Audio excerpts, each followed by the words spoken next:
नमस्कार दोस्तों, क्या आप त्रैलंग स्वामी के बारे में जानते हैं?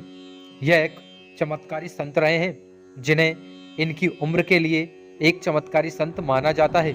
इनकी उम्र 300 साल बताई गई है। 300 वर्षों की उनकी आयु किसी चमत्कार से कम नहीं थी। उनके दर्शन मात्र से लोग गंभीर बीमारियों से मुक्त हो जाते थे। तो आज के वीडियो में हम त्रैलंग स्वामी के संपूर्ण जीवन के बारे में आपको बताने वाले हैं, तो वीडियो को अंत तक जरूर देखें। महान योगी त्रैलंग स्वामी का जन्म विजयाना जिले के होलिया नामक ग्राम में हुआ था, जो कि आंध्र प्रदेश में स्थित है। इनके पिता का नाम नरसिंह राव तथा माता का नाम विद्यामती था।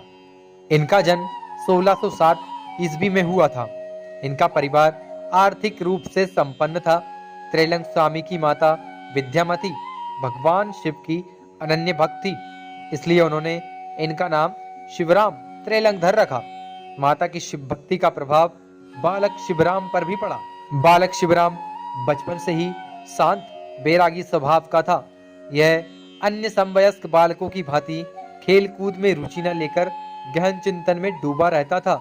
माता ने बालक शिवराम के मन में ईश्वर भक्ति के बीज अंकुरित किए, जो कालांतर में महान योग शक्ति संपन्न त्रैलंग स्वामी के रूप में वृक्ष बनकर उभरे।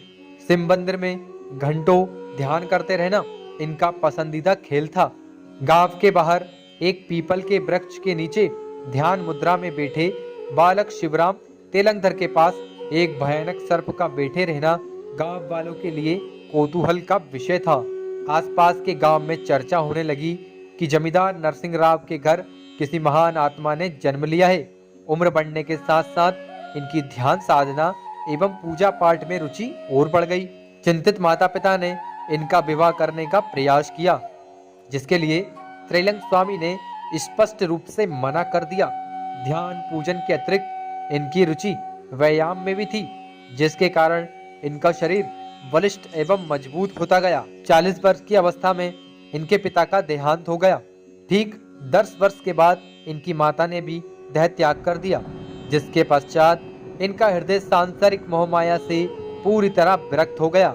मां के दाह संस्कार के बाद त्रैलंग स्वामी वापस घर नहीं गए। वे वहीं शमशान में, जहां उनकी माता का अंतिम संस्कार हुआ था, उसी स्थान पर साधनारत हो गए। त्रैलंग स्वामी के सौतेले भाई श्रीधर उनके भोजन पानी की व्यवस्था वहीं कर देते थे। 20 वर्षों तक शमशान साधना के बाद एक दिन प्रसिद्ध योगी भागीरथ स्वामी उस शमशान के पास से गुजरे। वहां इन्हें साधनारत देख वे इनके पास गए। अपने योग बल से इनके उज्जवल भविष्य को देखकर शिवराम त्रैलंगधर को अपने साथ पुष्कर तीर्थ ले आए।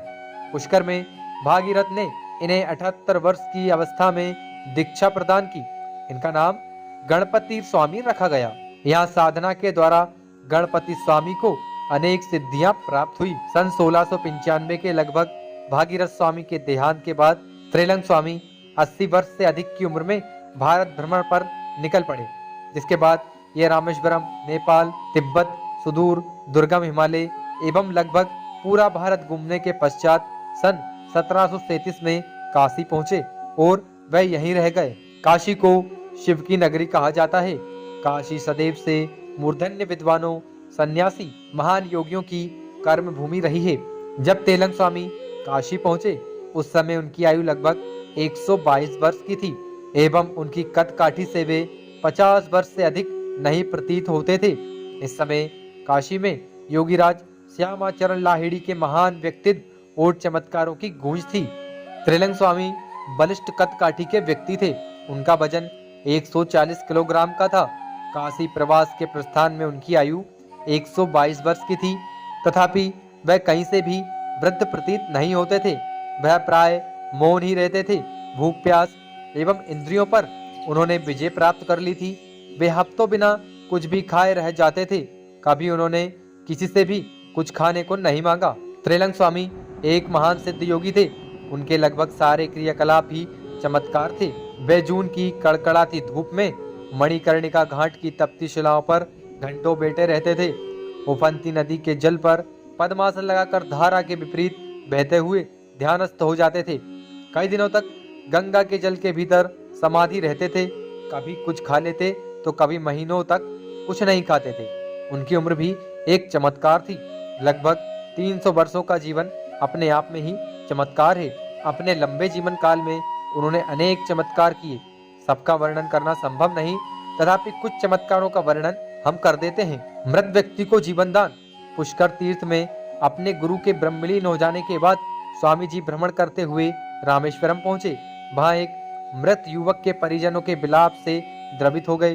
तेलंग स्वामी ने उस युवक की मृतदेह पर अपने कमंडल का जल छिड़का और वह उठकर बैठ गया। इस चमत्कार के बाद उस क्षेत्र में उनका नाम चारों ओर फैल गया। वहां स्वामी जी ने बहुत से दुखी लोगों के कष्टों का निवारण किया।